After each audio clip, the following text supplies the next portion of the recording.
তাড়াইলে operation devil হান্টে নিষিদ্ধ ঘোষিত ছাত্রলীগের নেতা গ্রেফতার। এসটি বাংলা টিভি কিশোরগঞ্জ থেকে রিপোর্ট করেছেন স্টাফ রিপোর্টার হুমায়ুন রশিদ জুয়েল। কিশোরগঞ্জে তাড়াইল থানা পুলিশের অভিযানে অপারেশন ডেভিল হান্টে নিষিদ্ধ ঘোষিত ছাত্রলীগের নেতা আটক করা হয়েছে। জানা গেছে 11 ফেব্রুয়ারি রাতে গোপন সংবাদের ভিত্তিতে তাড়াইল মুক্তিযুদ্ধ কলেজের এলাকা হতে তাড়াইল থানা পুলিশের এসআই লুৎফুর রহমান নেতৃত্বে এএসআই ইব্রাহিম ও সঙ্গীয় ফোর্স অভিযান চালিয়ে তাকে আটক করে। আটক সারোয়ার আহমেদ জয় সহিলাটি গ্রামের মোর্শেদ মিয়ার ছেলে।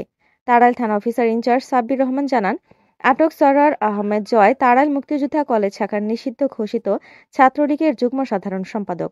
পুলিশ সূত্রে জানা যায়, জুলাই বিপ্লবের পর তাড়াইল কলেজের বৈষম্য বিরোধী ছাত্রগণ দ্বারা অঙ্কিত দেওয়াল চিত্র বিকৃত করে জয় বাংলা লিখনের মূল হোতা ছিল।